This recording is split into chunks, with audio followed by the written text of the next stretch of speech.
And here we go.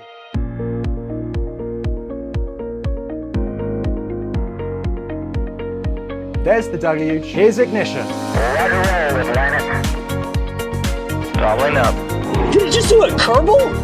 Back to the moon and beyond. Put that in the big bag, Gino. Back at home, we all have a lot of work to do, but from here, it sure looks like a perfect flow. Propulsion continues to be normal. We did have an observation. Inclination. 343 unfolds to go. It's orange. Water towers can fly!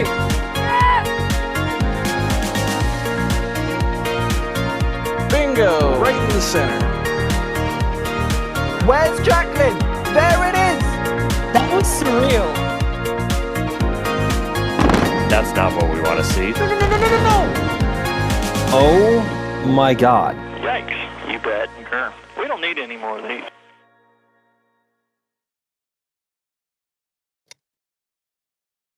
Good morning. You are taking a live look right now at Space Launch Complex 41 at the Cape Canaveral Space Force Station in Florida, where ULA is getting ready to launch a batch of 29 Amazon LEO satellites to low Earth orbit.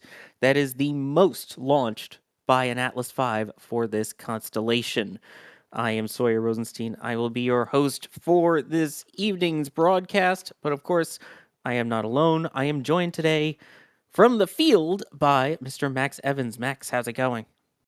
Good morning, everybody. Yes, we are getting back at it. It is a beautiful night here at the Kennedy Space Center looking over toward Pad 41. We have a near full moon shining in the sky where we have 4 beautiful crew members off to right now. Should be about halfway there. You know what, Sawyer? It is feeling like a good day, or good night, I should say, to go to space. That's what we like to hear, and hopefully, just about 56 minutes from now, that is what we will be doing. It is going to be all field team joining me here tonight. We also have Gage out in the field with us. Gage, how's it going? Hey Sawyer, yeah, I am located to the west of Port Canaveral with another standpoint of view of Atlas V. And yes, Max, I could agree. It is a beautiful night to go to space. You can see the Big Dipper right above me. I think I saw Polaris earlier. It's a gorgeous night. The breeze is so light. It's awesome. We like clear nights, we like light breeze, and honestly, the weather forecast agrees, but we'll get into that in just a little bit. We also have Jerry Pike out in the field providing views for us tonight. Thank you very much, Jerry. You're welcome. I am here out in the field with Max here at the press site. So looking forward to another non-Starlink launch back to back, which is a rarity these days. So it should be an exciting time here. It really should. And Jay Keegan is the one pushing the buttons, pulling the levers, and producing this stream. And of course, this is always exciting with these Atlas launches because A, we don't get that many of them to begin with, and B, there are not that many of them left. Including the vehicle that you see on your screen, there are only 10 Atlas V launches remaining before it is fully retired, which is really hard to believe. But anyway, tonight, as we mentioned, is carrying 29 LEO satellites, which may not seem like a lot, but again, this is the most that has been launched by an Atlas V, and in fact, this is the heaviest payload that Atlas V will have ever launched. And at that point, we are talking, I believe it's about 365,000 pounds or 36,500 pounds or 16,540 kilograms worth of satellites going up to space on this. Now, when asked about it, apparently ULA said that it has to do with the upper stage engine, which is the RL-10C-1-1. If you want to get really fancy with going specific on it, apparently it's been able to lift more, but they wanted to get some qualifications under its belt and check out how it was doing.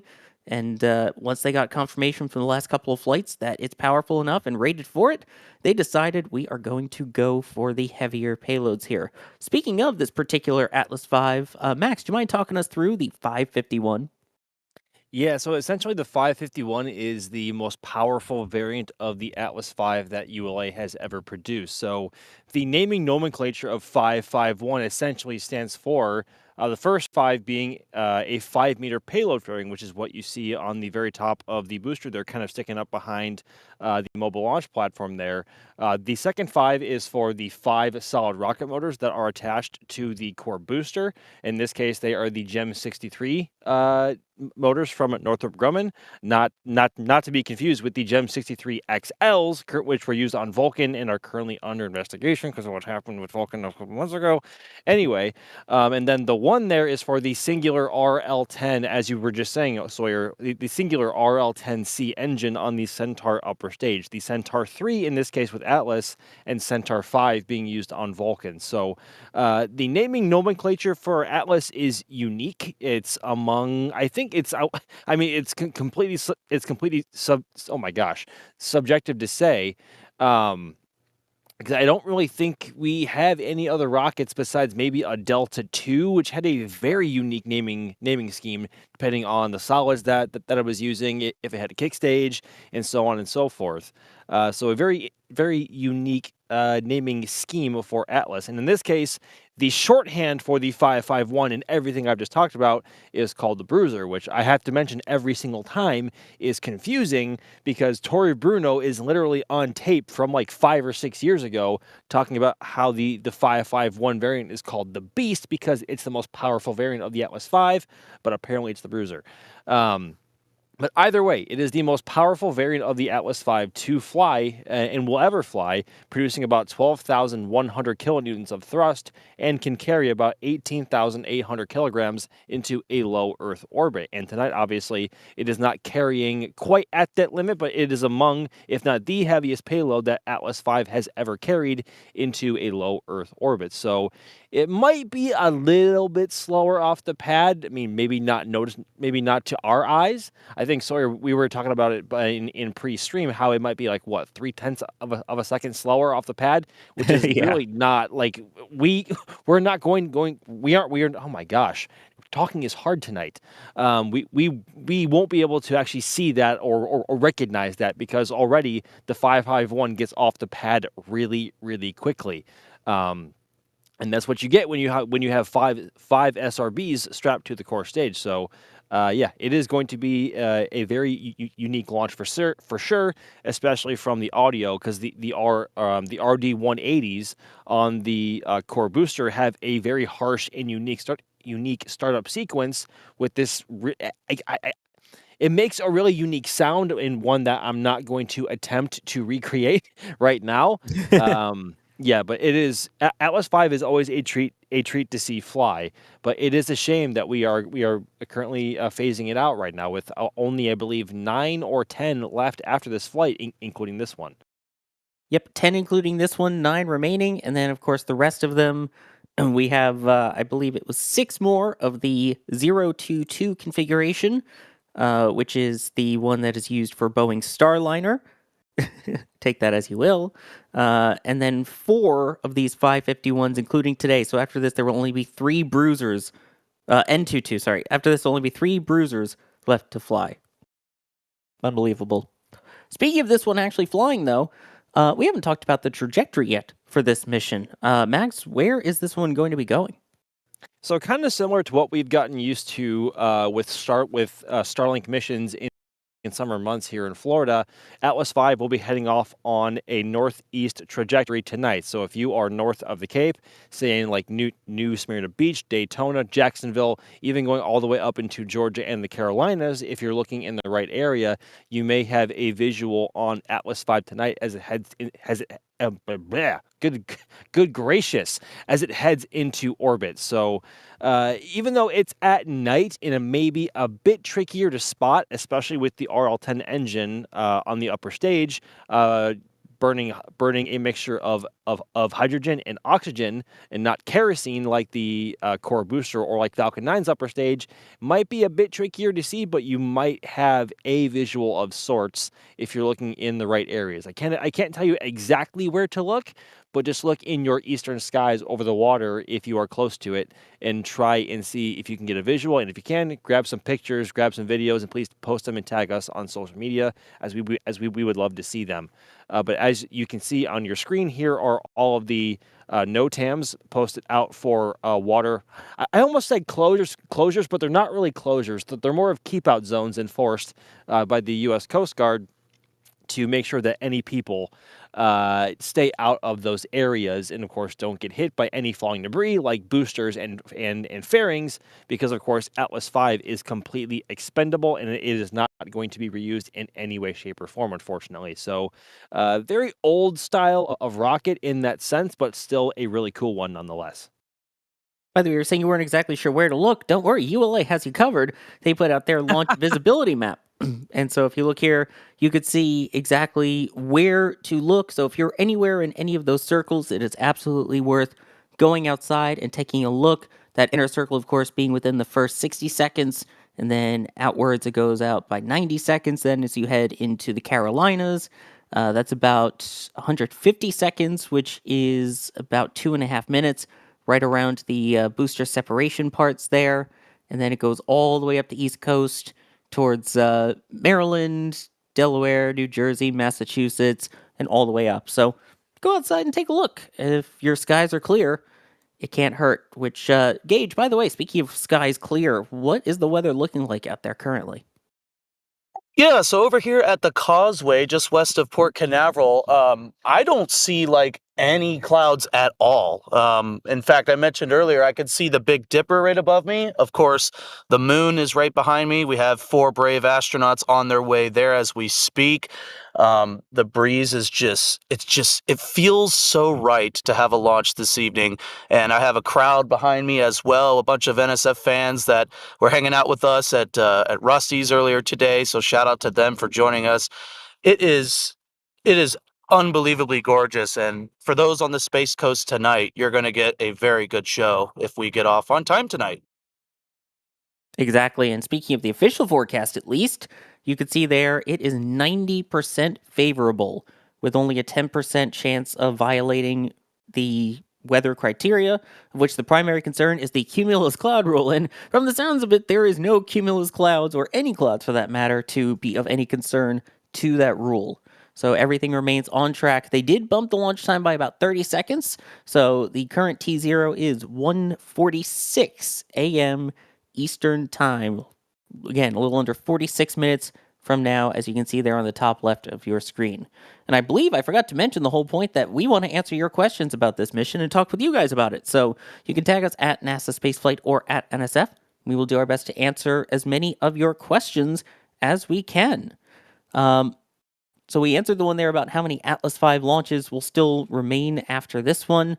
But let's see here. Question-wise, what do we have? Here's one from 98 Central wondering, why are the boosters arranged asymmetrically? Oh, boy. Yeah. Well, essentially, Atlas V was built over 20 years ago now, and the boosters themselves, in terms of the plumbing on the booster itself, in terms of transferring propellant from the tanks into the engine section for the RD-180s, because some of those flow on the outside, they essentially fit the boosters on where they have room, and that is why they are arranged asymmetrically, even when they have 4 or 2. If you look somehow, if you're able to get a view of the rocket from either a top-down or a bottom-up point of view, you would still see that even when they have 2 or 4 on, they're still not completely 180 degrees apart. So they have the mounts for the SRBs put on and installed essentially just where they have room. Of course, they don't have that issue on Vulcan, because Vulcan was designed from the onset to have SRBs put on symmetrically, whether it be 2, 4, or 6, and not 1, 3, or 5, although that would look kind of cool. So that's essentially, the SRBs are installed where they have room for them, while being able to maintain somewhat of, while being able to keep the control authority with the RD-180s, or 180, I should say, excuse me, despite having 2 nozzles, within bounds, to make sure that it has enough control of the rocket, despite the thrust being being asymmetrical on one side, being 3 on one side and 2 on the other in this case. So yeah, again, it's a very unique rocket. It is old. It is very old in its design now, similar to Delta IV, which flew for the last time. Golly, almost 2 years ago now. That's kind of scary to think about. I know, right? Like that's actually kind of scary. How Delta IV flew for the final time almost 2 years ago. This month, it's coming up. Yeah, so that's essentially why. It is kind of funky to see, especially when Atlases flew at some point and have with only one solid rocket motor mounted to it, because that was called a slider, because it would literally translate. It wouldn't go straight up. It would translate somewhat off the pad because of the asymmetrical thrust. It's really, really cool to see, but also kind of alarming, especially for those with OCD and see a booster on one side and not the other. It's really strange, but it can do that. But they are just mounted where they have room for them, essentially, on the outside. Yeah, at least they've started to think ahead now for Vulcan with where to place the boosters. They just need to pick boosters that keep their engine nozzles on. Yep. Which, that's a whole nother story. But anyway, you could see there some of the footage of them stacking and assembling this. This is one that they assemble vertically, and this is in VIF-A, of which there are now 2 of these. So VIF is the Vertical Integration Facility. There is VIF-A, which is meant specifically for the Amazon satellites.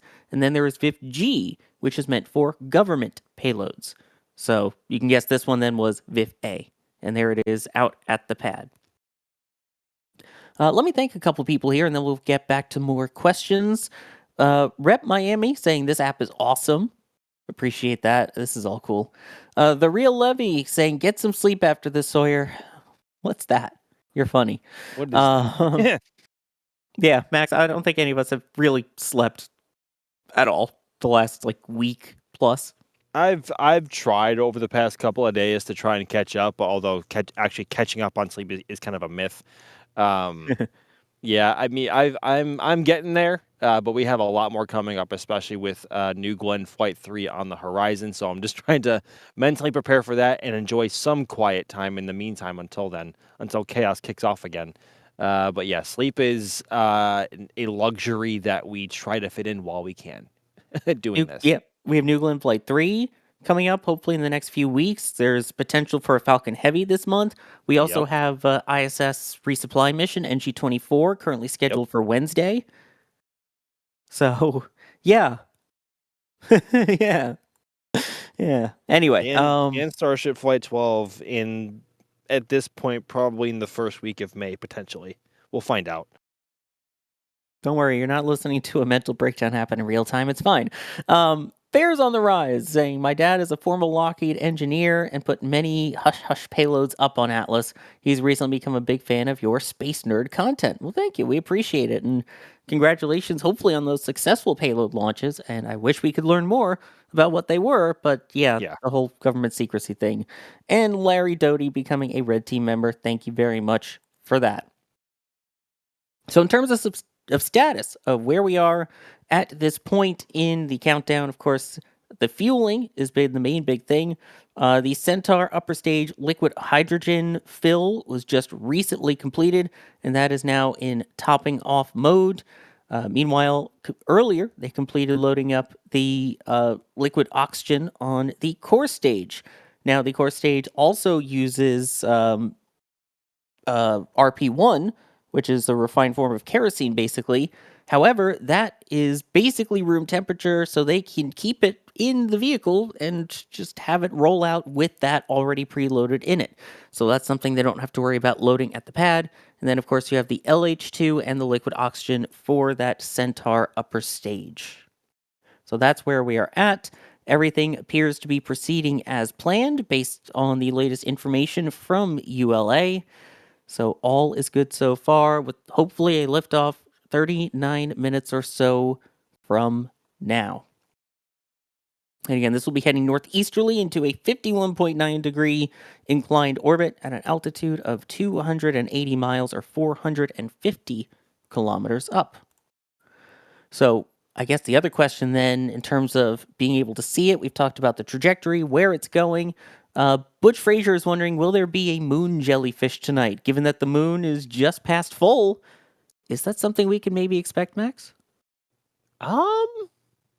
Maybe. I mean, the moon is nearly full, and we know how much of an exhaust trail that solid rocket boosters can leave behind them.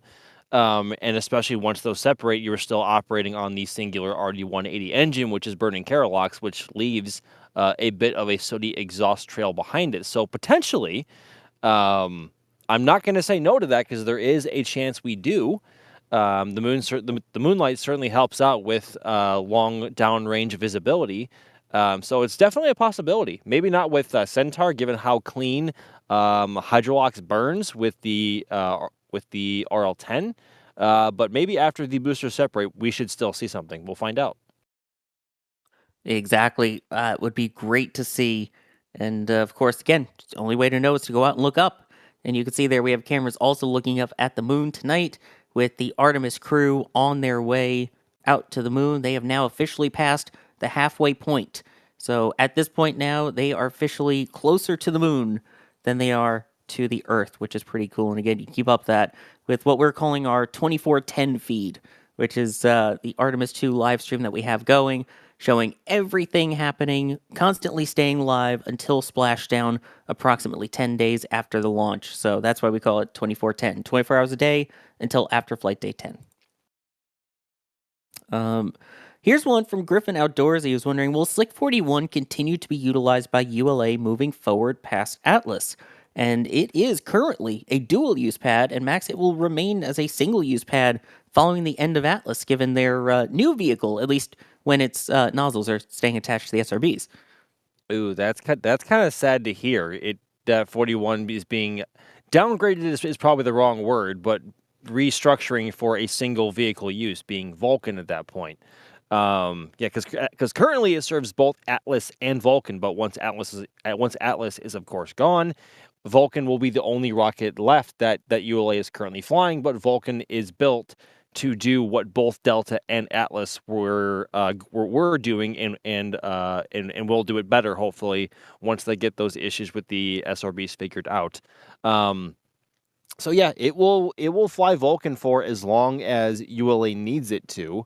But mind you, also, they have Slick 3, or Space Launch Complex 3, at the Vandenberg Space Force Base, which is currently being geared up and being prepared to support the very first launch of a Vulcan rocket from the West Coast at the Vandenberg Space Force Base. So that's coming up hopefully soon once this all wraps up with the SRB investigation, because, of course, until that's resolved, flying Vulcan probably isn't in the best interest of those who have signed up to fly on it.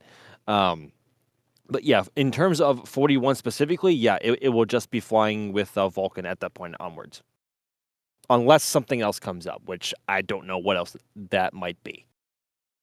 And now you can see the fuel fill sequence is underway, so basically priming the engine, so to speak, and starting to run that RP1, the kerosene, through the RD-180 main engine in preparation for ignition. It's kind of like engine chill down, except not really chilling it down. It's getting those lines fully loaded with the propellant so that it is ready to go once it ignites. And at this point, the liquid oxygen on this vehicle, all at flight levels for both the upper stage and the core stage, and are now in replenish mode, so topping off mode, basically. That's what we like to hear, and that goes along with the question from Joe Spooky, who's asking, what type of engine is this rocket using? So the primary engine at the base of the vehicle is the RD-180, of which those are going away because those were built in Ukraine, and the original Russian engines that were built in Ukraine, and you can imagine the issue there, given geopolitical issues. So that is why for Vulcan, they moved on to American-made engines with the Blue Origin-made BE-4s, which use methane instead of the kerosene. So right now, that is what's on the base. It is a single engine, but it does have two engine nozzles, or engine bells, excuse me. So it can be engine chambers is the proper way to put it. So it can be a little confusing because it looks like it's two engines, but it's one. And what you see on your screen is nothing to worry about, by the way, really quick. The countdown is at T-minus 4 minutes and holding. So yes, it is holding, but this is a planned hold, because you'll notice our L- clock in the top left of the screen is continuing to count down. Max, we thought we were done with the confusing T minus L minus with Artemis, but alas not. So for those who don't remember, what's the difference of the clocks? Yeah, easy. So L minus essentially is counting down until the opening of your probable launch window and when you're not in terminal count. So that is a rough countdown to when you may be able to launch at the earliest. T minus is when you are in terminal count, counting down towards a specifically targeted T0 at that point and when you want to commit to. So that is the basic TLDR explanation there. I know SLS was a great example of L minus and T minus differences between the opening of its launch window and them having to adjust further into the window to take into account some other issues that they were working earlier in the count. Oh my gosh, look at this distraction! Wow. Yeah, there's a ongoing media event currently with the Canadian Space Agency with the crew aboard Artemis 2 right now. Jeremy Hansen, of course, MS2, is the Canadian astronaut on this mission, along with the 3 other Americans, Reed Wiseman, Victor Glover, and Christina Cook. So yeah, it's tough to not get a little emotional when seeing them now, considering how far away they are and where they're going. And look at Rise there, just chilling, having a good time, tumbling right in front of the camera. Good Lord, it's so good to see them all smiles. I really hope that they're all doing well.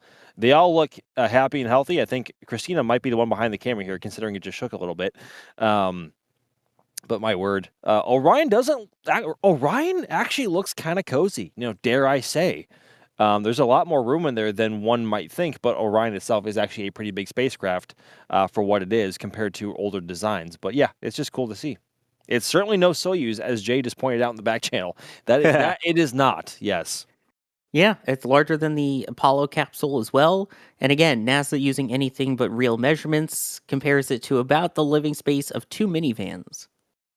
Was that actually used? I didn't see that. That is the official public affairs reference that they used yesterday on their 24/7 broadcast to discuss the amount of living room they have. It was 2 minivans.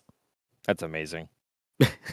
Who needs cubic feet or meters or anything? We measure in minivans.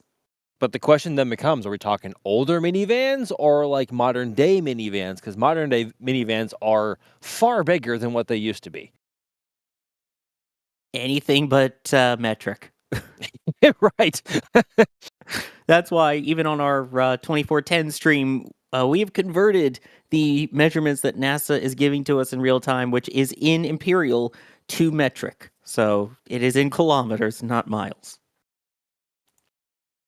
Which Hunter Hartzel was wondering, could the Artemis 2 crew be able to see the launch? I'm going to go out on a limb and guess no, because their current distance from Earth is 230,000 kilometers, or about 130,000 miles away. I mean, it's tough enough to see when you're in orbit in the International Space Station, which, mind you, is only about 250 miles or about 400 and odd kilometers up. And even then, even if you have a big lens pointed at the ground, it's still just a bright, tiny dot towards the horizon, depending on where you are compared to the pad at liftoff and in flight. So that's small enough as is, but considering how far away they are now, at about 100 and close to I think 140,000 miles away at the moment, that's going to be really tough to see. So I'm going to go out on a limb and say probably not. Yeah, I think that's a safe bet. As cool as it would be, yeah, that's very far away. So at this point, currently, the final pre-flight weather assessment from the United States Space Force Launch Weather Officer is underway, and it seems like everything is looking well weather-wise. We will see what the official forecast comes down as from them, but Gage, out in the field, what are we looking at weather-wise? Also, I know you're out kind of along the crowd areas. Any public stuff going on out there? Yeah, so there's lots of folks still in town from the Artemis mission, and we had a couple of a mini NSF meetup that occurred at Rusty's, which, by the way, Rusty's is a amazing restaurant located at Port Canaveral that allows us to have our fleet cameras there. So special shout out to them for hosting us and allowing us to have cameras there. But yeah, I mean, we have an excellent crowd here just off the causeway west of Port Canaveral. And as I'm looking right above my head here, I can see stars, I can see planets, the moon is right behind us. It's just, as you guys were mentioning earlier, it's crazy to think that we have 4 human beings that are now closer to the moon than planet Earth. It's just so hard to even think about that is actually happening right now. What a time to be alive. And this is actually going to be my first in-person Atlas V launch as well. So I'm kind of glad Artemis launched on time to allow me to be here to see this in person as well. But yeah, on the left-hand side there, that is our view. In case you're wondering, is there other off-site places to see a launch? Well, right there on the left-hand side, that is our perspective over the Banana River here.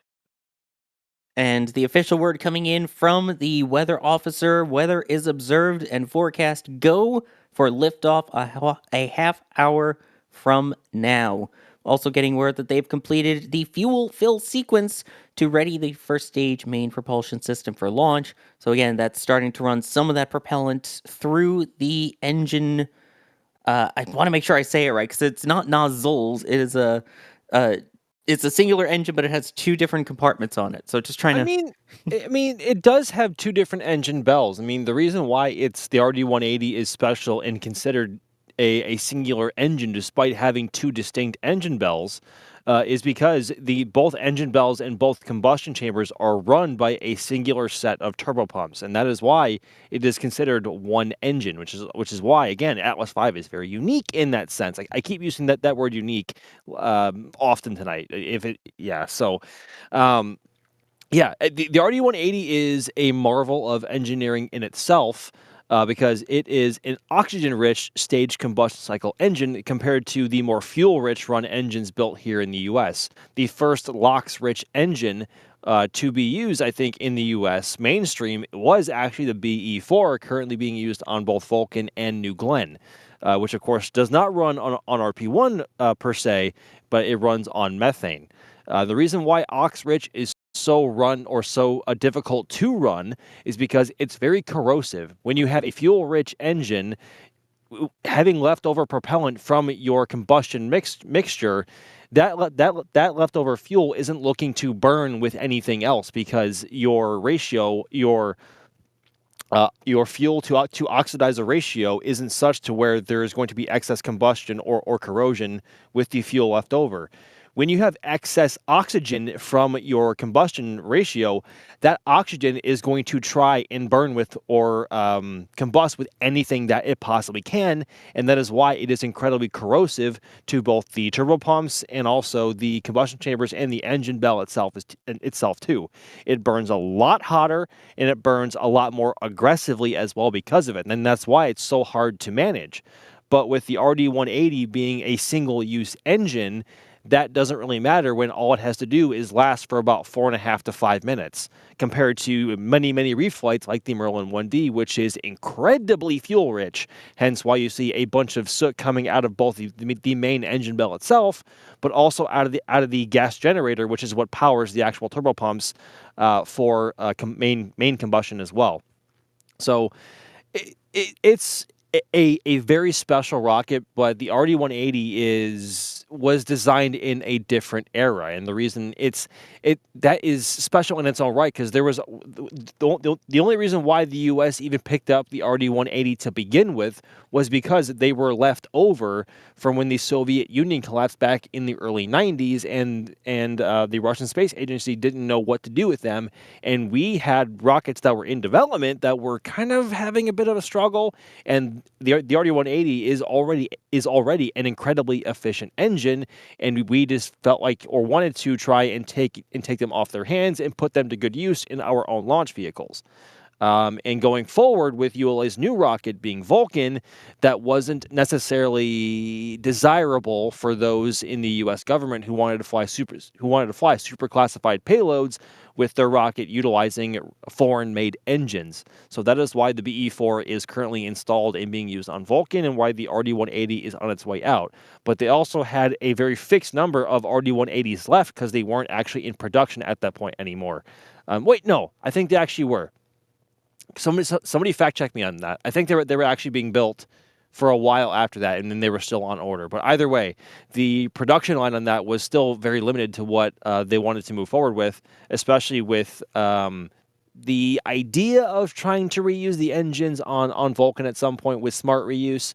Whether or not that happens at some point, we'll find out. But I'm sorry for the long answer, but the RD-180 is just a very special engine, and I love talking about it whenever we can. We don't have many left, so feel free to talk about it as much as you want right now. Yeah, true. Again, there are 10 Atlas V launches remaining, including the one that you see on your screen. After tonight, there are only 9 Atlas V flights left, because there are only 9 Atlas V rockets remaining. 6 of those are currently scheduled Starliner vehicles. So after this, it will only be 3 more of the Bruisers, the Atlas 551s. Well, you know what, Sawyer? I wonder if it's actually going to be 9, because so we have 3 left remaining for Amazon Leo, and then remember NASA took down or lowered the number of flights contracted, or modified the amount of flights contracted with Boeing from 6 down to 4, with those 2 remaining on retainer should they want or need them. So I wonder if we're actually going to see 9, or if we're going to see 7, or potentially less than that, depending on how things go, or if those Atlas V boosters are reassigned to other purposes. I genuinely don't know if we're going to see all 9 or not, which is kind of worrying. Yeah, I don't want to see them end up in a museum. It's cool to see them in a museum. I'd rather see them fly. Yeah, and also and they can't really make these 5-meter fairings anymore, can they? I genuinely don't know. I would love to know what the state of making the Atlas fairings is now. Whether or not they have made all of them and they're done and they're only being used for Vulcan now. I'm not sure. But either way, making parts for Atlas is kind of hard to come by now.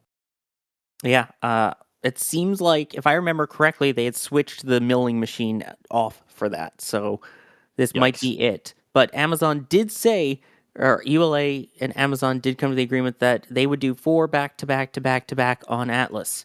So that means with Starliner potentially flying in the summer, that's how many, in the next couple of months, we will see the final 551s, which is kind of horrifying when you think about that. Yeah, that's kind of sad. At this point, upper-level winds have now been verified acceptable for launch, which means they have loaded in my favorite acronym in spaceflight, the adjust file, which is the automatic determination and dissemination of just updated steering terms. So that's get loaded into the Inertial Navigation Control Assembly, or INCA. It's basically the flight computer, and what this basically means is that it gives them the exact steering parameters and all of the maneuvering that the vehicle needs based off of ground wind data and upper level wind data, so that it knows basically how to control the loads against the vehicle based on the winds and things like that. So the adjust file to adjust the steering is on board. I love that part. Also love the amazing support we've been getting here as well. The Real Levy saying, redheads like us don't sleep. Nice. Amen. Thanks, Gage. Carnifex, thank you for becoming a Padrat member. And Chet Wilshire with the $20 super chat saying, watching with my friend from ULA. Go Atlas. Yes, go Atlas. Go Centaur. Go Amazon Leo. You almost said Kuiper there, didn't you? I had to stop myself. I still prefer Kuiper personally. But yeah. I heard the pause there. Yep, I had to make sure I said it right. I want to keep calling it Kuiper. Genuinely, I do. But alas, they went with the name Leo instead. So I saw someone ask, wait, they're launching Starliner again? Yeah, Starliner's not dead. The plan they did say, though, is that the next Starliner launch to the space station, Starliner 1, will be solely with cargo. It will not be a crew launch. And then, based off of how that goes, they will determine whether Starliner 2 will indeed be another crew ISS rotation or not. In the meantime, though, with the ISS nearing the end of its lifespan, the SpaceX crew rotations have been increased or decreased. Instead of every 6 months, right now the ISS crew rotation is set to every 8 months. Certified Dragon to stay aboard the ISS 2 months longer, as we saw for Crew 12. Now, under 20 minutes to go here. While we're talking about Vulcan and everything, of course, there was the concern about the SRB still, and Max Jeff Montre is saying, are these the same ones that had problems on Vulcan, or are these different? There are a lot of similarities in that the boosters share the same diameter. So the actual GEM 63 nomenclature states the 63 in the name GEM 63 comes from a 63-inch diameter. So they share the exact same diameter and the exact same casing size and shape compared to Vulcan, but Vulcans are the GEM 63 XL, and the reason why they're called the XL is they're a little bit longer and therefore holding more propellant and producing more thrust. But otherwise, as far as we can tell, the engine nozzle, the throat, and most of the casing is basically the same as is on Vulcan, just a little bit shorter. And to this point, we haven't really seen any sort of issues with the SRBs flown on Atlas. And actually, these have been flying on Atlas for about 5 years now, even before Vulcan took flight for the first time. And if there was going to be any issues at that point noticed, they would have been noticed already considering how many times they've flown to this point. They used to use the AJ60s, which actually they still use on the Starliner variant of Atlas 5. But those had to be also crew rated along with the rest of the Atlas 5 vehicle itself. But this new design of booster is more efficient and produces more thrust compared to its predecessor with the AJ60. So, there are a lot of similarities, but to this point, we have not seen any issues with these variants of the boosters specifically. Yeah, there's enough differences that it really hasn't been that much of an issue, and we hope it stays that way. Correct. Yes. Oh boy. So for those who are just kind of joining in here now as we approach the 15-minute mark, this is the Atlas 5 551 from Space Launch Complex 41 at the Cape Canaveral Space Force Station in Florida. On board is Atlas 5's heaviest ever payload weight, or mass, I should say, that it will have ever launched, and that is the 29 Amazon LEO satellites that are on board. Up to this point, Atlas has only ever launched 27 of these LEO satellites, and to do so, it is using its most powerful variant of the vehicle, the Atlas 551, which is the 5-meter fairing, 5 of those solid rocket boosters, and the single upper stage engine on Centaur. This is the latest update from the blog. Status continues to be green across the board, weather remains in our favor, no technical issues being addressed with the launch vehicle or pad systems, and are on schedule for liftoff. And again, that liftoff scheduled for 1:46 on the dot Eastern Time tonight. Just about 15 minutes from now. From now. There we go. You just had to line that up, didn't you? I tried to time my answer long enough. I didn't stretch it out by 2 more seconds there. Let's see here. In terms of some of the other questions, when do you think the next Vulcan mission will be? Sod is wondering, because of course this pad is shared with Atlas and Vulcan. Yeah. So really, the only timeline we have to go off of from the time of a previous anomalous or previously noticed anomalous behavior on an SRB compared to a return to flight was between Vulcan Flight 2 and Vulcan Flight 3, which was USSF. What was that? Not 67. That was the most recent one. I thought it was 84 was most recent, and the other one was Oh, 67. okay, it was then. Okay, cool. What 106? Jerry's saying 106. There we Okay. go. You just wanted to say those two numbers. It's fine. Oh God, no. Jeez Louise, no. I did not just do that. You did.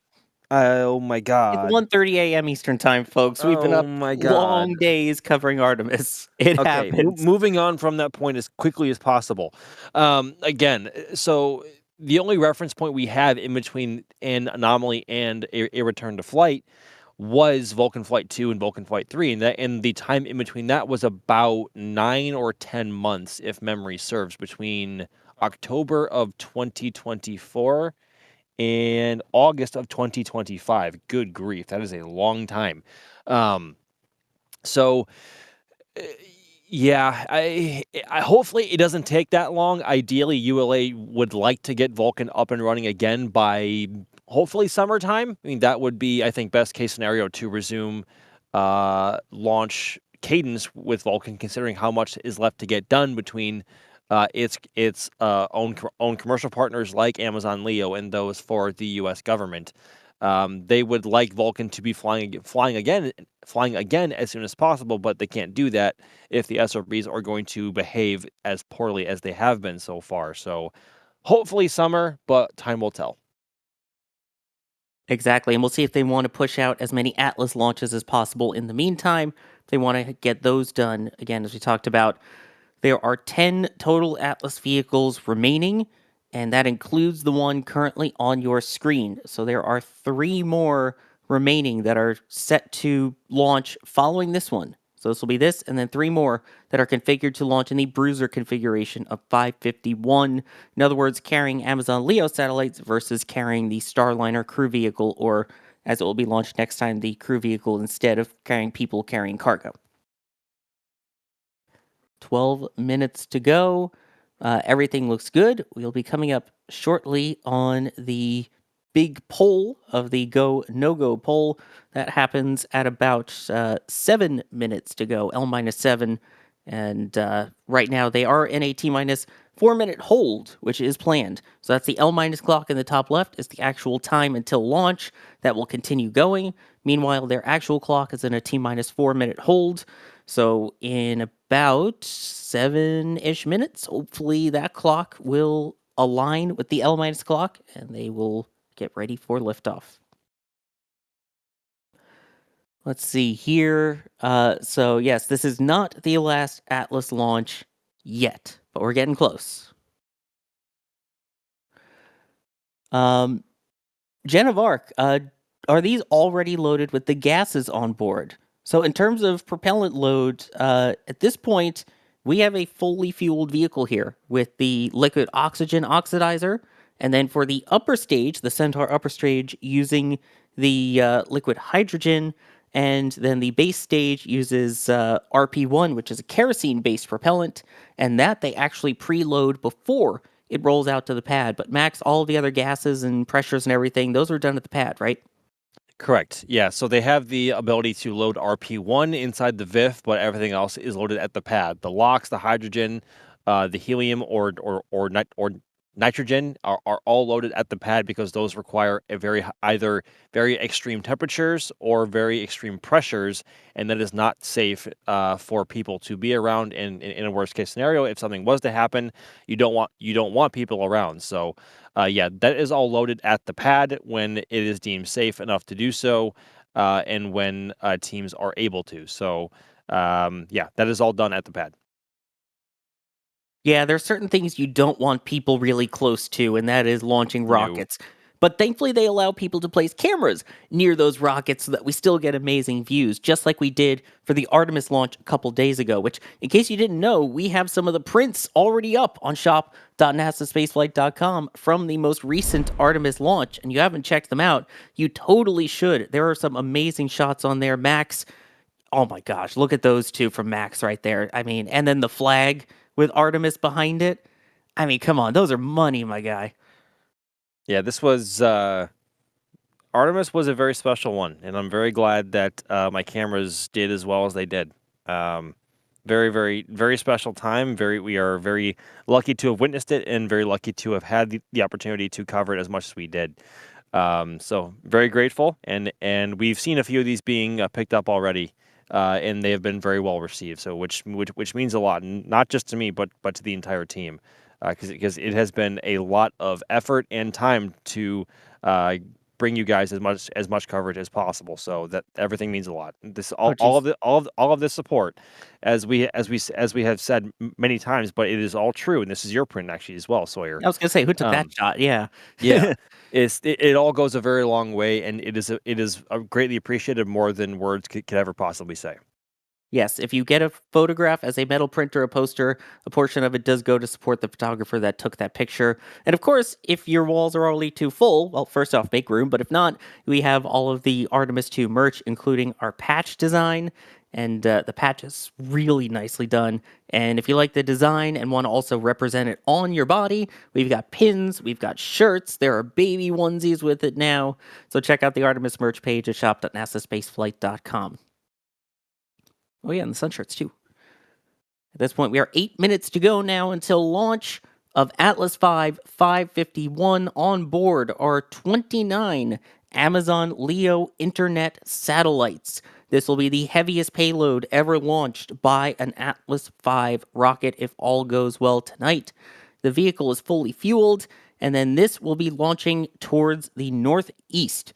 Of course, they need to get the go to do all of that, and that will require a go, no-go poll from the launch director and the teams both at the ASOC, the Advanced Spacecraft Operations Center, as well as teams that they've had over in Centennial in Colorado, as well as the Amazon LEO teams who have already switched over the satellites on board to flight mode. So we should be hearing that launch readiness poll any second. We will go ahead and listen in, and hopefully we get that go for launch from everyone. L-7 minutes. Status check to proceed with terminal count. Atlas systems, propulsion. Go. Hydraulics. Go. Pneumatics. Go. LO2. Go. Water. Go. Centaur systems, propulsion. Go. Pneumatics. Go. LO2. Go. LH2. Go. Gas. Go. Electrical systems, airborne. Go. Ground. Go. Facility. Go. RFFTS. Go. Flight control. Go. GCQ. Go. Op support. Go. COM. Go. Umbilicals. Go. Environmental control systems. Go. Redline monitor. Go. Quality. Go. Op safety manager. Go. ULA safety officer. Go. Vehicle system engineer. Go. Anomaly chief. Go. Range and weather. Go. Launch director. You have permission to launch. Proceeding with the count. ALC. Verify T0 is set for 05:46:000. Verified. Polling is complete, and the team is go for launch. From now until we go. liftoff, launch conductor Scott Barney will lead the team through the final steps in today's countdown. That's what we wanted to hear. Go for launch across the board. We can see chat as well. Go for launch there. So in just about a minute and a half, they will pick up the official count. The T- and L- clocks will sync, and Max will run off to go take his photos. Max, we will catch up with you after launch. Yes, sir. Thank you very much, everybody, and we will see y'all on the other side. And Gage out in the field. Final vibe check before we send you off. Yep, we're all watching. The crowd is building. We are ready and go for launch. Awesome. We will check in with you as well after launch. Coming up now on 5 minutes to go. Things are about to get busy here in the final parts of the count. Pressurizing everything, getting everything up to flight levels, making sure it is all powered on. All of the propellant tanks have been in top-off mode, so completing that. And then hopefully igniting the RD-180 and those 5 GEM 63 solid rocket motors. You'll be picking up the count, hopefully in the next 10 seconds or the next 40 seconds or so, excuse me.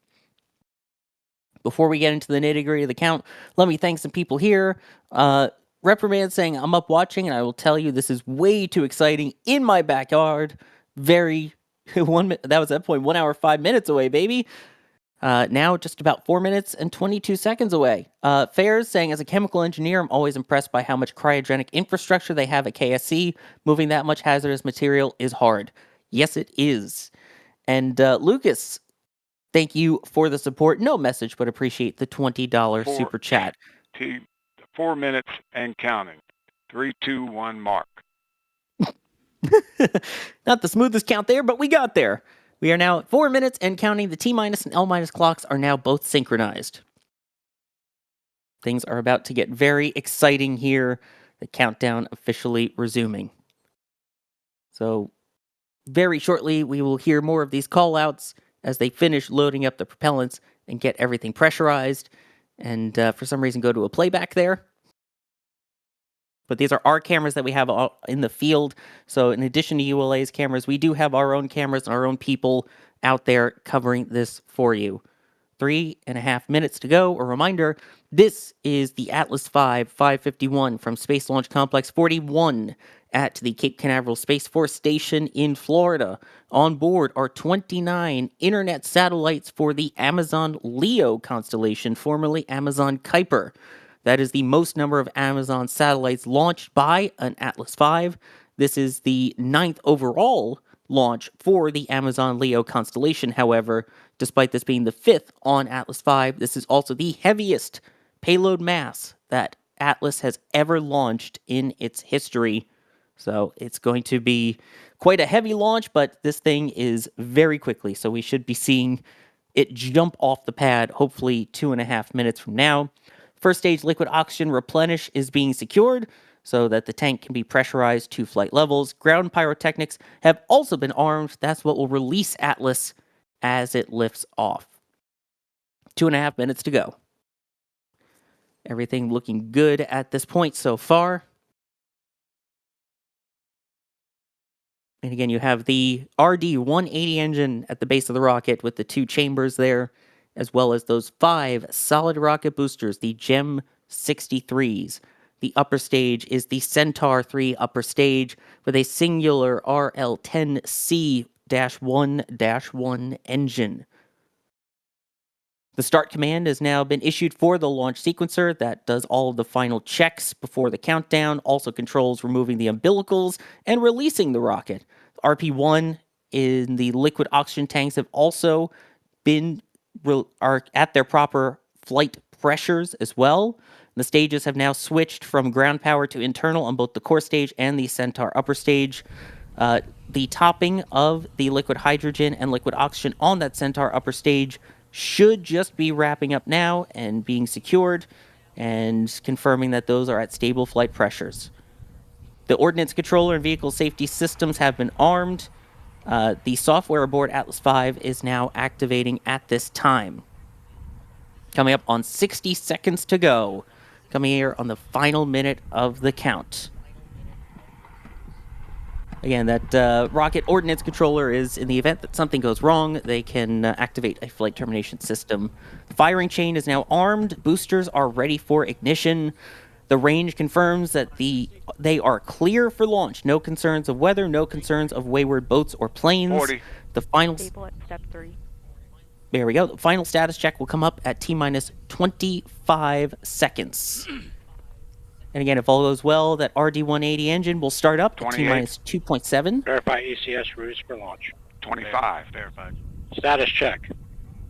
Go Atlas. Go Centaur. Go Leo. That's what we want to hear. And if everything is good with the engine, they will start up those solid rocket boosters. 10, the hold down bolts will release. T-minus 10, 9, 8, 7, Here we go. 6, 5, 4, 3. We have ignition. 2, 1, and liftoff of the United Launch Alliance Atlas V rocket, carrying another 29 satellites for Amazon LEO. These spacecraft will deliver fast, reliable internet to customers around the world.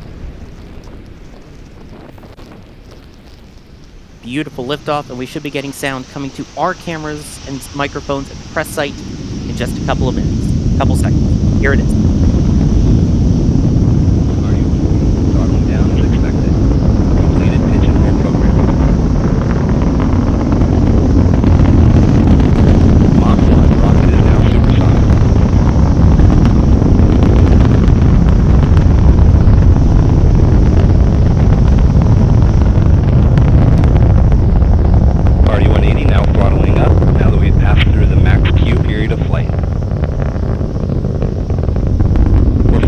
center of the range track at 1,800 miles per hour.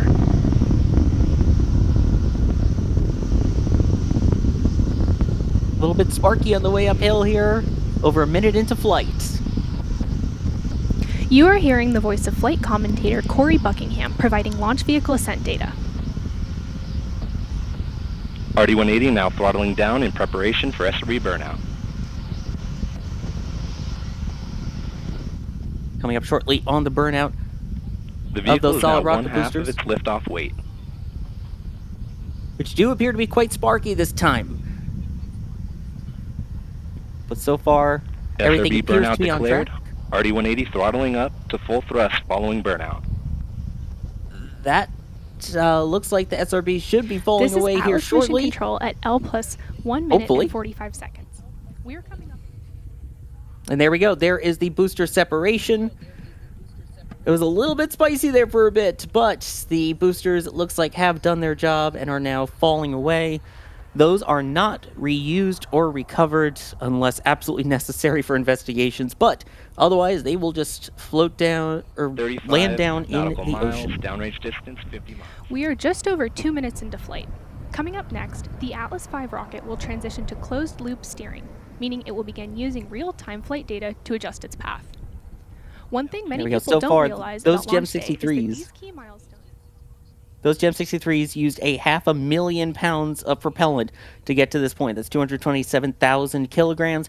Atlas V now more than 50 miles in altitude, 65 miles downrange, traveling over 5,000 miles per hour.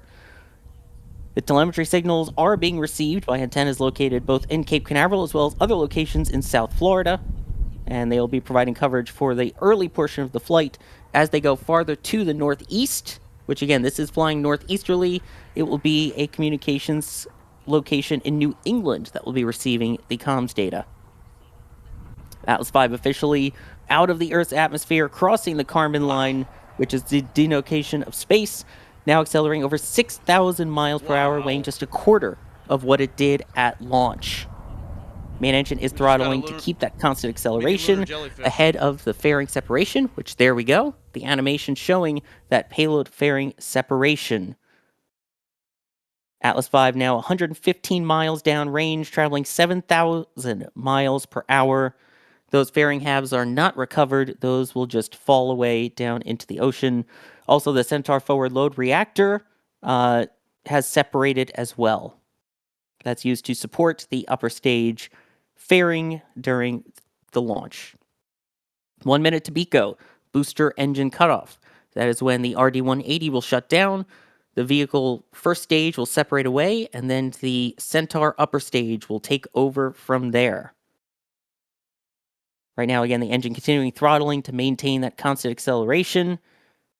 Just about to enter the range of the new Boston Space Force Station, or BOSS, for communications data. Everything looking good at this point. So again, standing by for BECO, booster engine cutoff. And there we go. That looks like booster engine cutoff. That'll be followed by the stage separation. There's the animation confirmation, and now ignition of the upper stage RL-10C engine. There you go. You can see the booster rolling away, getting ready for that ignition. Again, the upper stage using liquid hydrogen and liquid oxygen. So far, everything looks really good. We have the staging. This upper stage on this one, by the way, will burn for nearly 14 minutes to get the Amazon LEO payload into its planned low Earth orbit. And we have confirmation that the first stage cutoff was right on time. The vehicle now weighing less than 7% of what it did at launch. And there we go. You can see the animation using live telemetry, however. So despite it looking like it's from the 1990s or 2000s, this is using actual live telemetry to show what is going on. You can see those numbers on the bottom right there. 300 kilometers in altitude, traveling 5 kilometers a second. Sponsored, of course, by Amazon LEO on their stream. And, of course, they do not show the payload itself, they do not show any views from the upper stage for Amazon LEO payloads for Atlas launches. So in the meantime, while that's continuing on, as we continue to get the data at this point, you should be able to see it now approximately in New York City is what ULA is reporting. Rocket now 200 miles in altitude on its way towards orbit. The goal being a near circular orbit of 280 miles or 450 kilometers, inclined 51.9 degrees. Max, how was that? Hopefully we have Max back in a moment. I know the team's still out sorry, there. Sawyer, I'm here.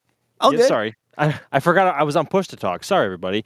No problem. Also, sorry if that track was a little bit unsteady and rough at first there. This thing is just so fast off the pad, and this tripod head seems to be on its last legs in terms of smoothness. I'm so sorry about that.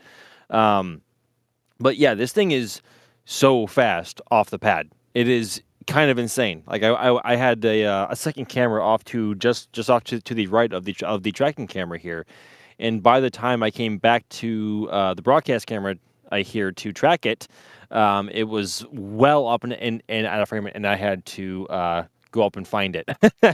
And by which point it was already pitched over and going at a very fast velocity. And of course, Atlas 5 with the solids has a very unique sound signature. So it's a wonderful rocket to see fly, and one of the most dramatic as well. Awfully sparky from the SRBs there, I do have to say. Yeah, that looked interesting. Yeah.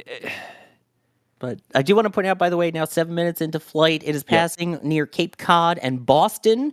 So EJ, if you're watching, take a look outside. But if anyone did see it outside as it continues to fly, please take video of it or pictures that you have and send them to us on the socials. We are on X, Facebook, Instagram, Threads, TikTok, Blue Sky. If you got it, tag us on it. We want to see it as we hit T+8 minutes. First stage performance numbers, according to ULA, show a good burn by Atlas. Sorry, I didn't mean to interrupt you there. Just if anyone has a chance, still go outside and see it. Definitely go take a look. But yeah, the very distinct roar that you get as well of the RD-180 is such a hard sound to describe, but you can definitely hear it. Yeah, I was about to do it again, but I'm not going to, just to try to recreate the sound. We'll have replays coming shortly, and you'll be able to hear that sound in the replays. In fact, someone recreated a meme in the back channel, and you could hear it super clearly on their video, actually. That's amazing. Are we going to play that? I wonder. I would love to. 8.5 minutes into flight, Atlas 5 now passing Halifax, Nova Scotia in Canada, moving 12,800 miles per hour. This single burn still continuing. Telemetry indicates still good performance up to this point. Hey, Sawyer. Hey, Gage. How was it for you? Oh man, the wind was in our favor today. It absolutely rumbled us here down at Port Canaveral. That was spectacular. Launches never get old from the Space Coast, and Max, I'm jealous. I wish I was here all the time to see what you see all the time. It is incredible. Yeah.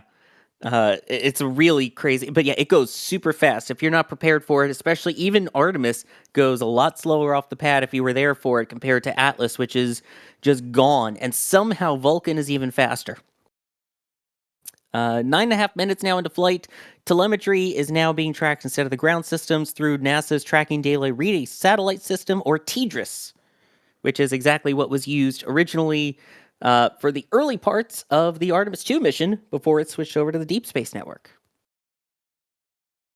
Now, I feel like we have to address the elephant in the room. You noticed it, Max. I noticed it, Max. Chat, I saw, noticed it as well. That seemed very sparky. We were just starting to talk about that before. Yeah. Did that remind you a bit of the most recent Vulcan launch? It reminded me of the most recent one. It's reminded me of the past few Atlas launches, and of course also a Vulcan flight too. But it's also worth remembering that solid rocket motors by themselves, by their nature and design, burn really rough, and their exhaust byproduct is not just gas, it's also solid unburnt unburnt material as well coming out of the nozzle. So they burn rougher and they burn messier. So we have to keep that in mind as well when going through the footage. But I don't know. I'm trying to go through it in my head from previous atlases before, and I don't recall there being this many sparks coming out of the aft end of the boosters. I genuinely don't know if that's just we see it more because it's at night and they just burn very bright compared to daylight. I don't know. I wish I had a better answer for that. I mean, and of course, everything seemed to go well. I didn't notice any major corrections needed from the RD-180 or any sudden veering or major or corrections during flight while the SRBs were still on. I didn't notice any of that. So that might just be how these boosters burn at night, and we just need to get used to it. I don't know. But I'm not used to seeing solids burn that rough with that many sparks coming out of the back. Maybe I'm out of place saying that there, and my memory's just failing me. But it was kind of alarming. Yeah, even from the distance, I was able to see the sparking that that you guys mentioned there. So yeah, it was definitely noticeable even from the south side here. Yeah, but again, as pointed out, it is still proceeding. The latest information that we have from ULA so far is that it is straight on target. Now, 12 and a half minutes into flight, 2,000 miles northeast of the launch pad, already over 14,000 miles per hour. Check of Centaur telemetry shows good engine performance, nominal body rates, and the vehicle continuing its burn as planned. So, despite the sparkiness so far, per ULA, everything looking good. And that's the main thing here. It can be as sparky as it wants. The payload needs to get to its orbit, and it appears to be doing that at this point. Also worth remembering, this is the heaviest payload that Atlas has ever carried, too. So those boosters having to put in a little extra effort, too. But yeah, again, we'll see if ULA says anything about it, and we'll have to look in the replays. I know that I noticed something kind of start to flash a bit right as the camera started to move as we were tracking it. There was a little something, but it happened very quick. But you don't know. Again, we'll watch the replays. We'll see what it is. So far, Atlas 5 continuing in flight. Fortunately, we don't have anything more than the telemetry updates that they're providing us every minute or so. They don't have any visuals of the payload once it is in flight, once the payload fairing separates for Atlas Leo launches, unfortunately. But we'll see. We'll continue to get those updates, and as I continue to get them, I will continue to provide them to you based off of what ULA is providing. The most recent one just now, under 4 minutes remaining in powered flight, Atlas traveling 15,000 miles per hour, and so far everything looks good. There's the animation back at least. And you can see there, the bottom right, the apogee and the perigee. The apogee is the highest point in its orbit. The perigee is the lowest point in its orbit. So right now with a negative perigee, that means if it were to stop right now, it would re-enter the Earth's atmosphere and burn up, but it's still firing. That's the most important thing there. So the goal is to get it into a relatively circular 280 mile orbit, which is about 450-ish kilometers circular. In fact, you could see that apogee going down, which is not a bad thing, as it gets closer to that 450 mark. We're now 15 minutes into flight. Currently over the North Atlantic Ocean. Centaur remains in good shape. And everything looks good of these 16,800 kilogram or 37,000 pound satellite mass on its way so far. So far, now looking good. Coming up on just about 3 minutes left of this upper stage burn with the Centaur and the RL-10C engine. I forget how long Centaur has to burn sometimes, especially with these heavier payloads. Oh yeah. It's a long one, that's for sure. It takes reminds quite me a while. of H3 in Japan and how long its own upper stage has to burn as well. But a reminder, you get a lot more efficiency with a Yep. hydrogen and oxygen upper stage, especially one where it is chilled as it is with the hypergolics. Or not the hypergolics, excuse me, the, you know the word. My brain just stopped working there. Apologies. Yeah, but I think Cryogenic. it's a lot more efficient, but you don't get as much thrust, especially by comparison to, say, Falcon 9's upper stage with the vacuum optimized Merlin 1D engine, which isn't as efficient burning a mixture of kerosene and oxygen, but it does produce more thrust and it has a lot more bang for the buck for what it is, which is why they are able to burn it for a lot less time, compared to Centaur here. So, yeah, it's something we have to get used to, but we only have about maybe a minute and a half left of the burn so far. Exactly. Once that completes, there's a 3-minute coast period before they start the spacecraft separation sequence. There will be 10 different separation events, and after each one, they will have to roll the vehicle ever so slightly for the next round of deployments. Then once all of that is done, eventually the upper stage, the Centaur upper stage, will passivate itself, basically get itself ready to then re-enter and burn up and destroy itself on re-entry to prevent any other space junk. 17 and a half minutes into flight. We're getting close. You can see now that perigee in the bottom right, getting close to zero, that apogee right around 450 kilometers. And again, we say roughly 450 kilometers. So it's okay if it's a little bit over, under, either way. Perigee now positive. Just a couple seconds left here on this burn, and it should be placed in a circular orbit.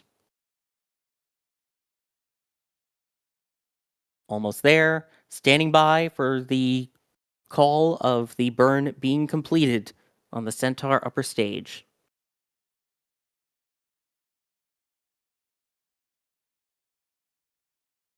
And MECO, main engine cutoff. You can see there in the bottom right, that's a 445 The vehicle by has begun its turn to the 442. SB Step 1 attitude. Control looks good during the turn. Beautiful. 445 by 442 kilometer orbit. Looks pretty darn close if we're looking at that bullseye graphic. And now the spacecraft is rotating into its proper orientation.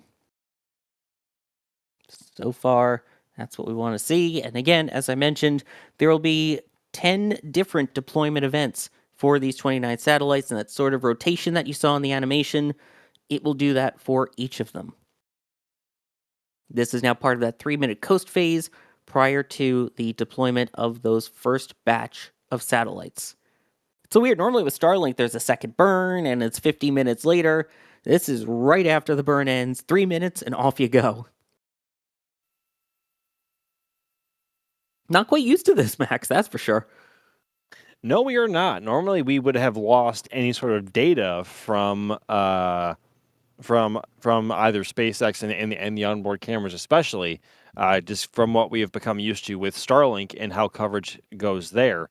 But it's unique to see how long we have coverage of this, let alone how often that ULA has before cut any sort of data or telemetry from the upper stage for missions such as this. And I think they actually did this as well with the first 2 or 3 when it was then Kuiper missions as well. So we are always thankful to have it though. More data, more better. Now and 1 minute to the first of 10 deployment events.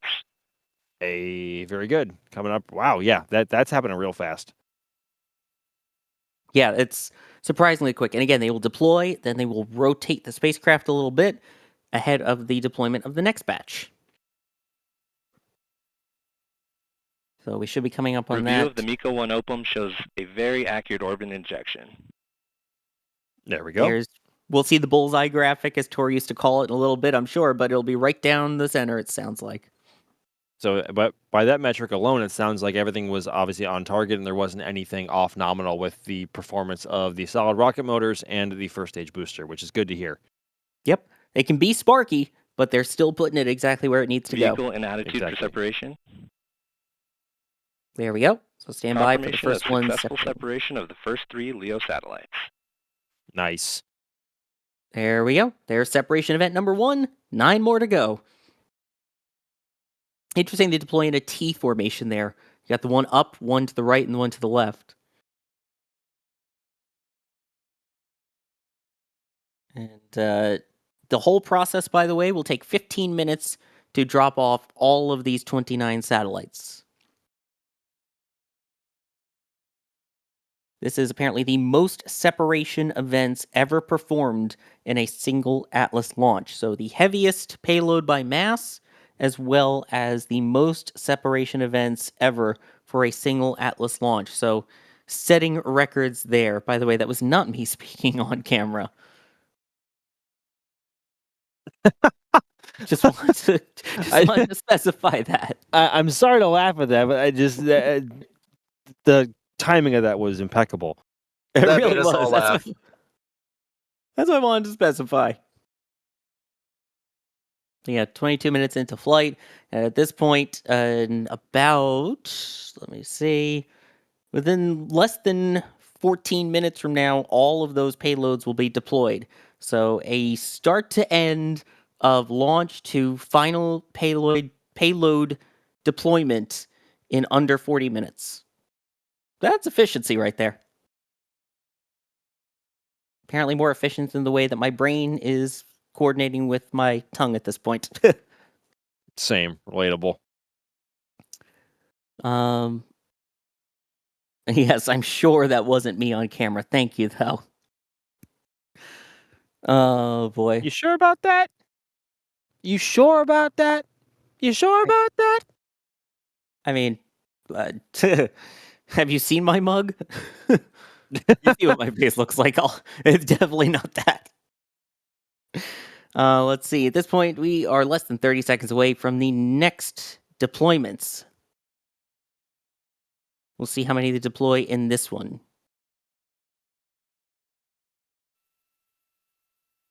Standing by. And it looks like Confirmation of 2 this successful time. SVSEP-2. Here we go. 2 of them separated. You can again see those reaction control system kind of motions at the back of Centaur there, configuring it, helping to rotate the vehicle into the deployment attitude that they use for each of these upcoming deployments.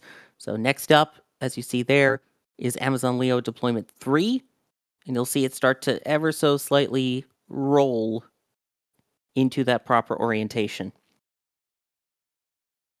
Although that may have been 3 with 1 behind it. It's hard to tell, because again, this is an animation.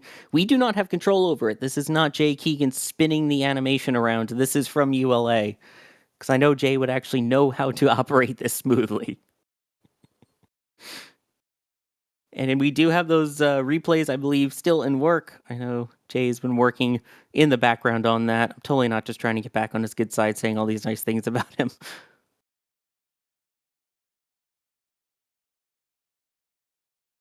But yeah, this has been a beautiful mission. And again, excited to be able to see those replays. Yeah, she certainly burned extra bright tonight, but certainly not as bright as the twin solid rocket boosters on SLS from just a couple of days ago now, which is quite weird to say in talking about the launch of Artemis 2 now in past tense. So past tense that it was 3 days ago. That's even weirder. Well, 2 days ago. Now it's the 4th technically, but yeah, basically 2 days ago. Oh, that's weird.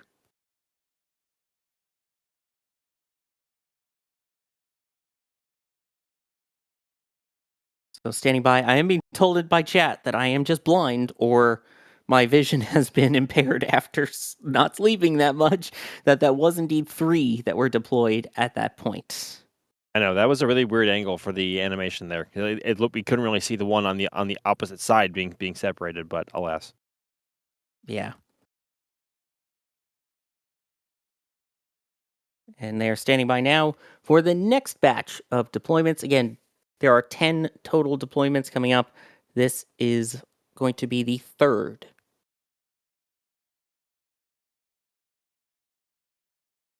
Who wants to play GeoGuessr in the meantime, as we can see where they are at the moment? Chat, let's do a little GeoGuessr here. Is that Norway? Hey, it's Das. Norway and Sweden? Yes, yeah, Das, wave. Wave, Das. Das on the Flame Trench earlier, saying he was in Norway at the moment. So yeah. Take a look at this. We were talking about the sparkiness. This is one of the images from Jerry Pike out in the field. So when we talk about sparky, that's what we meant. But again, as you can see by the deployment process ongoing, and as we noticed when the engines shut down in regards to the apogee and perigee, or basically how high the orbit is and how circular it was, that it looked like it was dead on target. And then this, just a couple of moments later, after that sparky bit, we could see those 5 solid rocket boosters falling away, those GEM 63s detaching as planned. Gorgeous shots. I love that color in the upper part of the atmosphere there, that more bluish purple, and look at this. That's cool. The RD-180 has a really unique profile from its engines in terms of plume expansion once it gets to a certain altitude in the atmosphere. And of course, like we have become somewhat used to, or very used to, but by this point, of Falcon 9 for how its exhaust plume behaves in the upper atmosphere. But with the RD-180 having only two engine bells compared to Falcon 9 having 9 engines and 9 bells, and not 1 engine and 2 bells, the exhaust itself takes on a bit of a different shape, and we can see that especially as we get closer to fairing separation as well, with it being more of it's almost like an ever-expanding oval in terms of the exhaust shape. It's really, really cool. And there we saw the deployment of 3 more of the Amazon Leo satellites, as we were taking a look at Jerry's picture there as well. So at trying to do the math here on how many we've seen, I believe that is 1. Was that 3 or 4? We'll see in the top right there. It should say coming up next is separation event. I don't know how often they're deploying them. I'm trying to do the math of 10 deployments over the course of 15 minutes. Someone who isn't live on air and can actually do math, I trust them. All right, about a minute to the next separation then.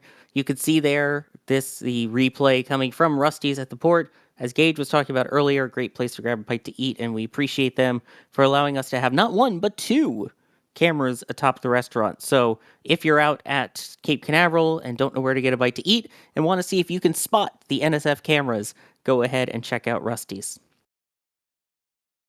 Highly recommend. We had dinner there today, so they accommodated us pretty well. And then we've got this shot as well. This, you see the speed there. Weirdly, this does feel slower for an Atlas, which is saying something, given how fast that thing jumps off the screen. It felt ever so slightly slower. We'll go back to more replays shortly, but coming up now on the 5th deployment, the next 3 batch here. Successful deployment of the 3 SV-5 satellites. And there we go. There's the confirmation. 3 more deployed. That is 5 deployments down, 5 deployments to go. This is the view from one of the robotic cameras that we have here at the Kennedy Space Center Launch Complex 39 press site.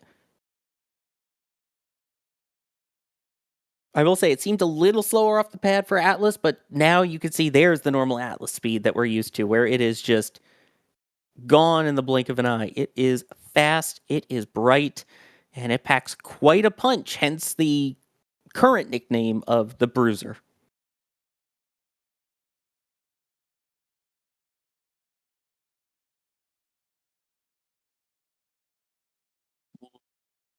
Yes, sir. I might have to disagree with you there a little bit in that I don't know if I noticed it really being any slower compared to other 551s.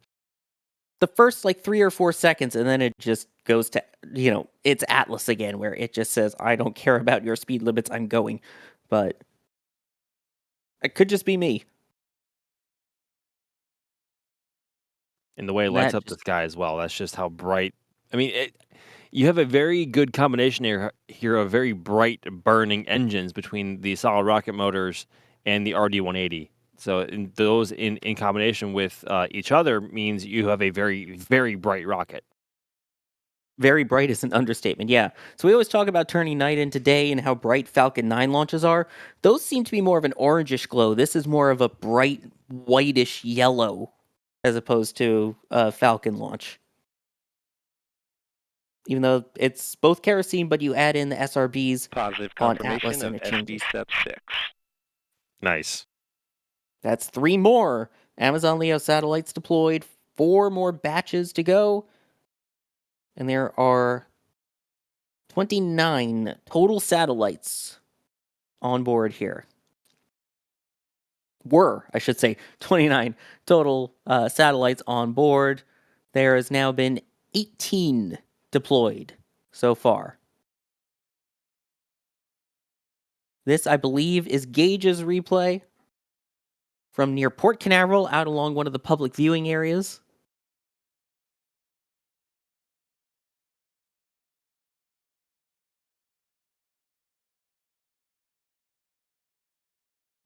Yeah, like I said before, this was such a clear night tonight where we were able to see all the way through Centaur ignition. It was such a beautiful night tonight. Oh yeah. Absolutely gorgeous view.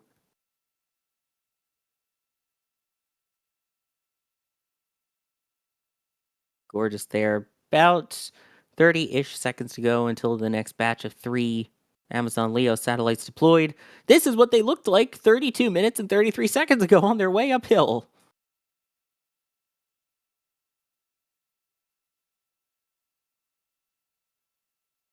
Standing by here for the next batch to deploy, and there they go. 3 more Amazon LEO satellites deployed. Once again, the spacecraft will now rotate itself a little bit into the deployment That is attitude. 21 satellites deployed with 8 more still to go. You heard the man.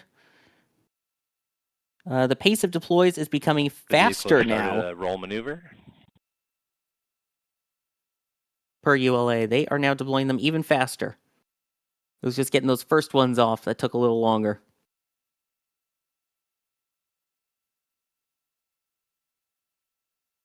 I think my favorite part of my track here is right about now where the SRBs separate and then you can see the plume right about there. Yeah.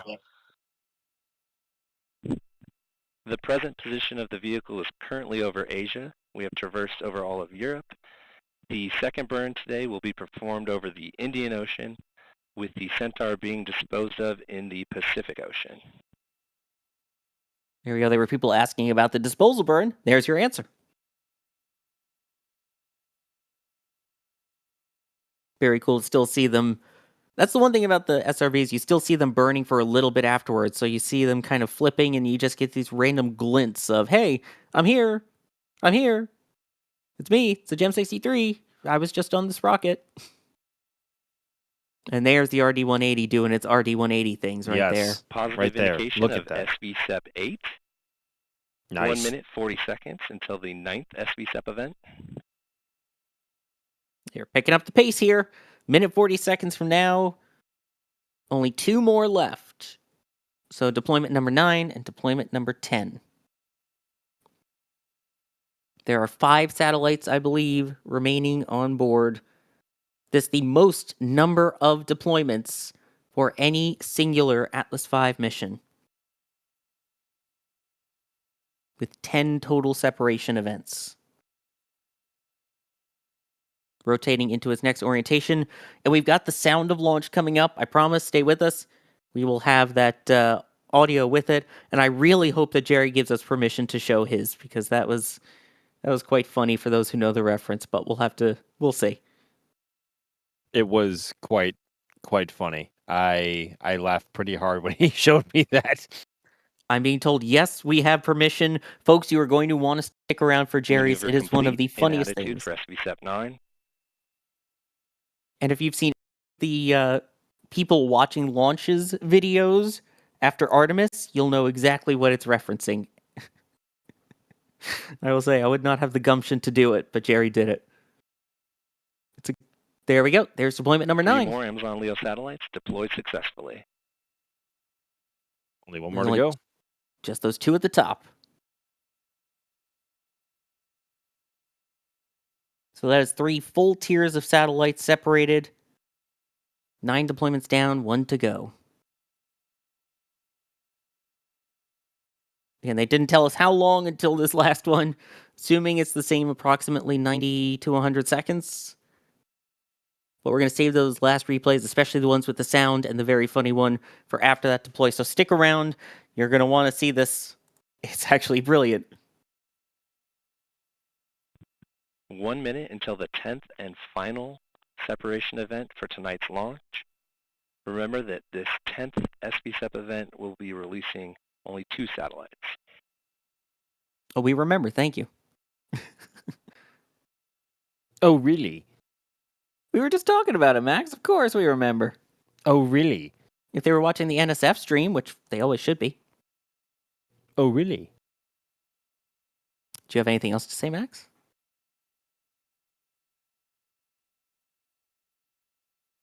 Oh, really? Wow. Anyway, standing by for the deployment of those final 2 Amazon LEO satellites. 15 seconds to SEP. They haven't really shown the actual deployment sequence before. A lot of times they'll just end. This is nice. Even if it's not live video, at least we can see the live telemetry from it. Good SBSEP. Now all LEO satellites have been successfully separated for our Amazon customer. 37 minutes and 30 seconds from liftoff to all 29 satellites deployed. Now that's efficient. So now, it's still not me. Now we can get to the replay with sound, I believe. So crank up those speakers again. Hopefully you'll be able to hear that roar of the RD-180.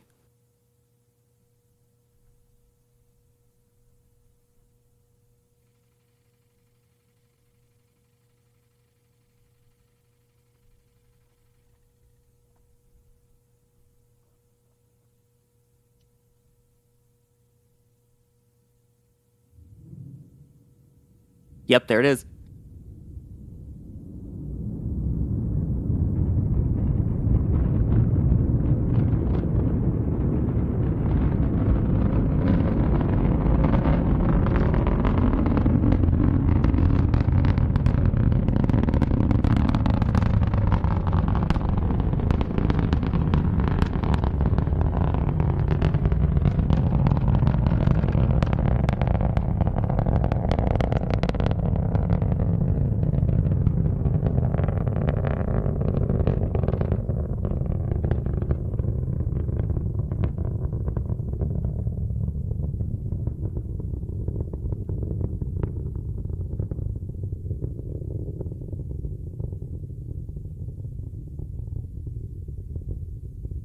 Interesting, the first spark started, looked like around the 30-ish second mark into flight, which is approximately when we saw it on Vulcan, just saying. Not saying there's a correlation or connection, just an observation that I am making. Not saying observation like ULA says observation. Let me make that clear too.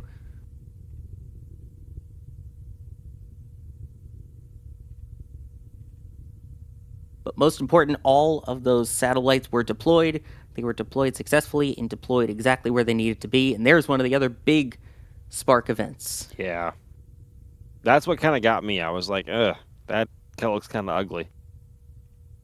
It really sounded, again, it's familiar. The first spark's like 30 seconds in, then the last one's prior to SEP. Speaking of, there is that booster SEP.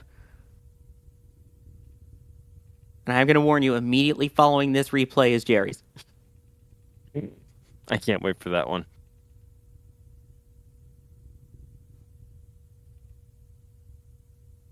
Like we mentioned before, the RD-180 doing RD-180 things is so cool.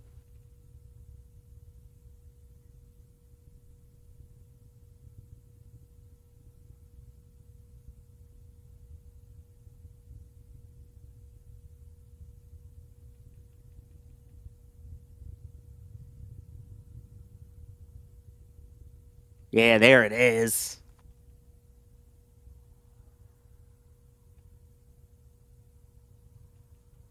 She's mighty pretty. Oh, I love that with the a singular engine, but the twin engine compartments, whatever it is, yeah. But again, I know we're talking about the SRBs there. They did their job. Satellites are in orbit. That's what matters.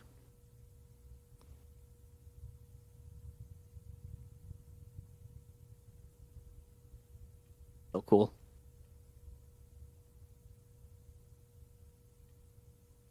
The upward and downward stream of the two different, why do I keep forgetting the word? My goodness. Chambers.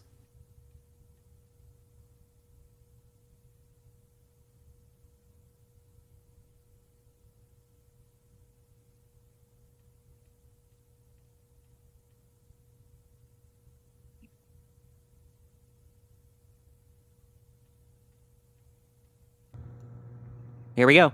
This is Jerry's view of the launch.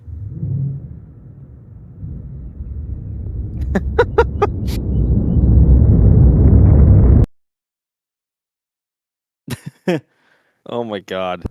That is great. Also, my thing just dinged from the ULA live blog at the exact moment that ended.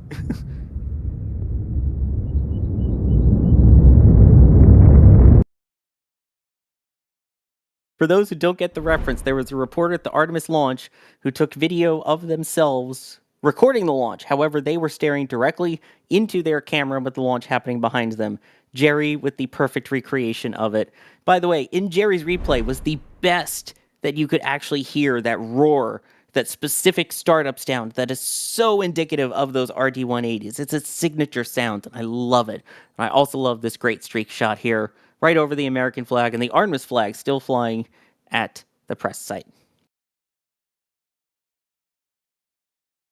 There we go. And then a little behind-the-scenes look there of Gage doing his track as well. Very cool. Which, Gage, thank you for being out there tonight, by the way. Yeah, thanks for having us. You know, it was such an honor to watch this launch with each and every one of you. And thanks everyone for staying up late on this early Saturday morning. And shout out to all of our fans. Anyone want to say hello? Hello. Woo! Thanks for having us on, Sawyer. Absolutely. Jerry Pike, you are now officially my hero with that shot. Thank you for being on and for the great laugh there. Well, you're mighty welcome, and it was a great night to be out here, even if it is a little on the late side now. And I think we're all running out of a little brain energy here. So, yeah, glad to see this get off the pad. Exactly. And Max Evans, thank you as well for rolling out and joining me here on commentary. Of course, Sawyer. It has been a pleasure as always, everyone, and thank you very much for coming to hang out with us on this very early morning to see Atlas 5 off and see another day. So thank you very much, and we will see y'all again very soon. There we go. And Jay Keegan has been the one pushing the buttons, pulling the levers, and is hopefully my friend again. Appreciate everyone staying awake for this one. I'm Sawyer Rosenstein. I've been your host. Don't forget, there is still the Artemis 2 2410 stream, as we call it, going on, which is 24 hours for the 10 days of the mission. You'll be able to see live video, telemetry, data, maps, everything over there, and occasional updates from our team. So if you're not already checking that out, that is right here on the channel. And of course, you can follow everything on the socials. You can see X, Instagram, and Facebook there on the top right of your screen. I'm Sawyer Rosenstein. I've been your host for today's launch. Thank you so much for joining us, and we will see you all for the next one.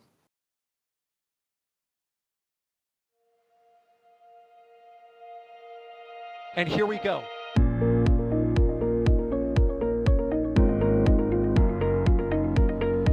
There's the W. Here's ignition.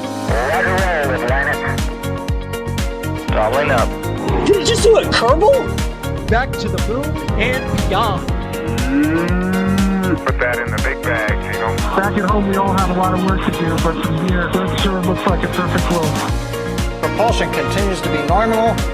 We did have an observation. Inclination. 343 unfolds to go. It's orange. Water towers can fly!